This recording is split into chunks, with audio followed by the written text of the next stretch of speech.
সূরা আত-তাকাবুন। বিসমিল্লাহির রহমানির রহিম।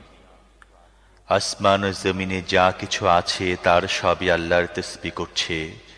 তিনি সার্বভৌম ক্ষমতার অধিকারী এবং সব প্রশংসা তাঁরই। তিনি সব কিছু করতে সক্ষম।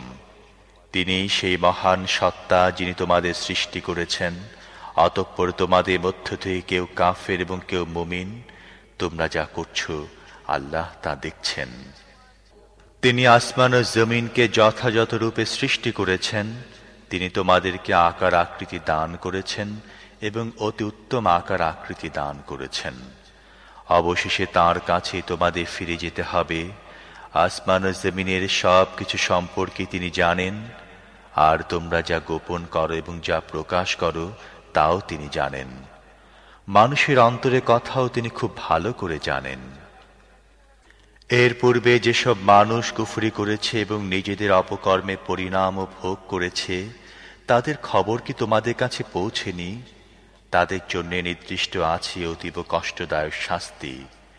তারা এরূপ পরিণতির সম্মুখীন হয়েছে কারণে যে তাদের কাছে যেসব রাসূল এসেছেন তারা সুস্পষ্ট দলিল প্রমাণ নিয়ে তাদের কাছে এসেছিলেন, কিন্তু তারা বলেছিল, মানুষকে আমাদের হিদায়াত দান করবে।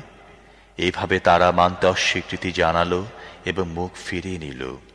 তখন আল্লাহ তাদের তোয়াক্কা করলেন না। আল্লাহ তো আদৌ কারো মুখাপেক্ষী নন, তিনি আপন সত্তায় প্রশংসিত। অস্বীকারীরা দাবি করে বলেছে যে মরার পরে আর কখনো তাদের জীবিত করে উঠানো হবে না। তাদের বলে দাও, আমার রবের শপথ, তোমাদের অবশ্যই উঠানো হবে। তারপর দুনিয়ায় তোমরা যা করেছ তা অবশ্যই তোমাদেরকে অবহিত করা হবে। এরূপ করা আল্লাহর জন্য খুবই সহজ।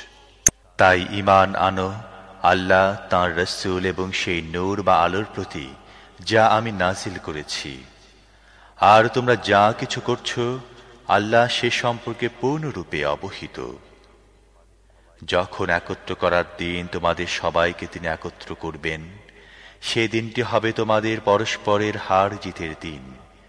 যে আল্লাহর প্রতি ঈমান এনেছে এবং নেক আমল করে, আল্লাহ তাআলা তার গুনাহ মুছে ফেলবেন আর তাকে এমন জান্নাতে প্রবেশ করাবেন যার পাদদেশ দিয়ে ঝর্ণা বইতে থাকবে।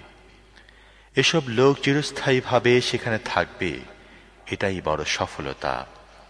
আর যারা কুফরি করেছে এবং আয়াতসমূহকে মিথ্যা বলেছে, তারাই দোজখের বাসিন্দা হবে।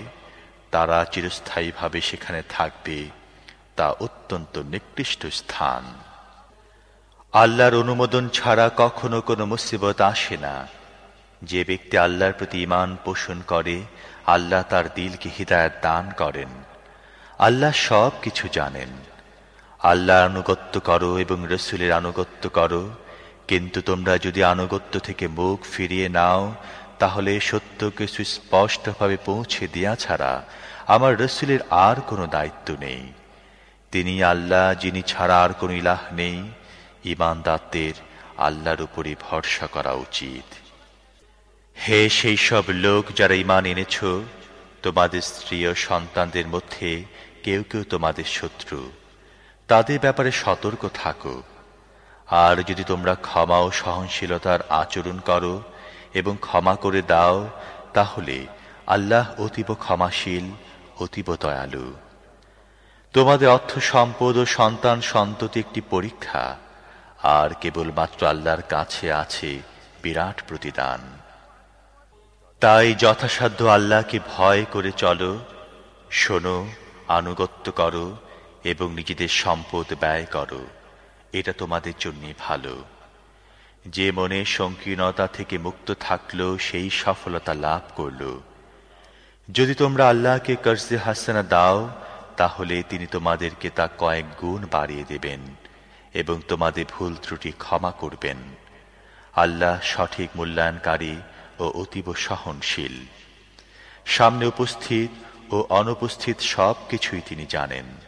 তিনি মহাপরাক্রমশালী ও মহাজ্ঞানী।